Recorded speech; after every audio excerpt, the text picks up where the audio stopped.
Please subscribe my channel, like, share and press the bell button. American children pledge allegiance to the flag at a Virginia school, 1959. The sordid history of the Pledge of Allegiance. What began as a verse to honor Columbus Day evolved into a daily ritual for schoolchildren that has had many iterations, including one with questionable hand gestures. I pledge allegiance. In 1892, less than 30 years after the Civil War, the United States was gearing up to celebrate the 400th anniversary of Christopher Columbus's voyage to the New World. At the same time, millions of immigrants from Europe were arriving on U.S. shores. While some resident Americans wanted to keep these immigrants out, others thought it best to help them assimilate and become good citizens, not only with basic skills like reading and writing, but also through patriotic sentiment and pageantry, says Charles Dorn, a professor of education at Bowdoin College. Against this backdrop, a young Baptist minister named Francis Bellamy sat down and wrote the first iteration. I pledge allegiance to my flag and the republic for which it stands, one nation, indivisible, with liberty and justice for all. At the time, Bellamy was working in the marketing department of a popular family magazine called Youth's Companion.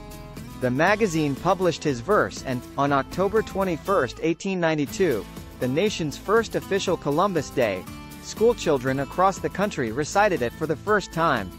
Challenges to the pledge. Over the next few decades, the pledge became fully embedded in American public schools, fueled especially by the nationalist, almost xenophobic, sentiment that developed around World War I, says Dorn. It became even more firmly entrenched as fears of communism in the United States began to percolate in the 1920s and 30s. Then, in 1935, two Pennsylvania students named Lillian and William "Billy" Gobides refused to say the pledge, arguing that it clashed with their beliefs as Jehovah's Witnesses. I do not salute the flag because I have promised to do the will of God, Billy Gobides wrote in a letter to his school's directors. This means that I must not worship anything out of harmony with God's law. After their public school expelled them, the Gobideses filed suit against the school district. Though lower courts initially sided with the children, the school board appealed and, eventually, the case made it to the U.S. Supreme Court. By then, it was 1940 and Nazis were threatening democracy all over Europe. In an 8-1 vote, the justices ruled that the school district could indeed require students to salute the flag and say the pledge on the grounds that national unity is the basis of national security, as Justice Felix Frankfurter wrote for the majority. 3 years later, the court reversed its stance while deciding another case involving Jehovah's Witnesses, West Virginia State Board of Education versus Barnett. If there is any fixed star in our constitutional constellation, it is that no official, high or petty, can prescribe what shall be orthodox in politics, nationalism, religion, or other matters of opinion or force citizens to confess by word or act their faith therein, wrote Justice Robert Jackson in 1943. If there are any circumstances which permit an exception, they do not now occur to us.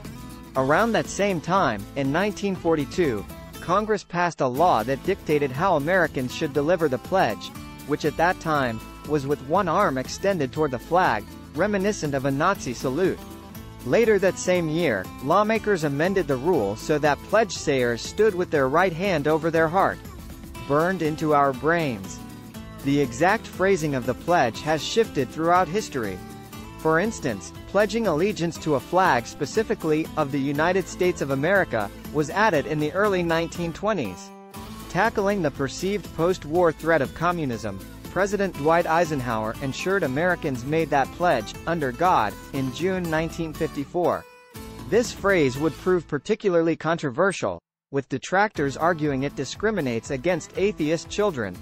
State judges have ruled, under God, is not discriminatory, in part because reciting the pledge is voluntary, but also because the pledge is a fundamentally patriotic exercise, not a religious one, as Massachusetts Chief Justice Roderick Ireland wrote in 2014 for the majority in Jane Doe v. Acton-Boxborough Regional School District.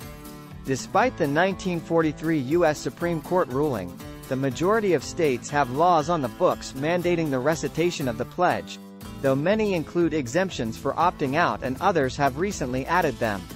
In 2021, Montana, for example, updated its law to say that the school district shall inform students and teachers of their right not to participate and that anyone who objects to the pledge must be excused. In Texas, students must present a written request from a parent or guardian in order to be excused.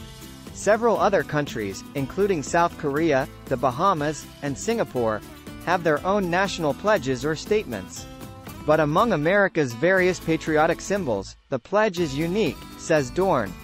For one, it's primarily something that kids say, though adults also sometimes recite it, such as at city council meetings. Beyond that, it's so widely known. Sure, most Americans can sing some or all of the Star-Spangled Banner, the national anthem, but people often forget the words. The Pledge of Allegiance, in contrast, is literally burned into our brains, says Dorn. People know it in a way that they really don't know other things. Will the pledge face future challenges? Maybe, because the nation is grappling with broader questions around the role of schools and education, as evidenced by curriculum controversies and book bans. The history of public education in the U.S. is literally a history of these debates, Dorn adds. It has never been the case that, in some golden era of the past, we had this all sorted out and Americans agreed on the purpose of schools. We're still trying to figure out, what do we want schools to be?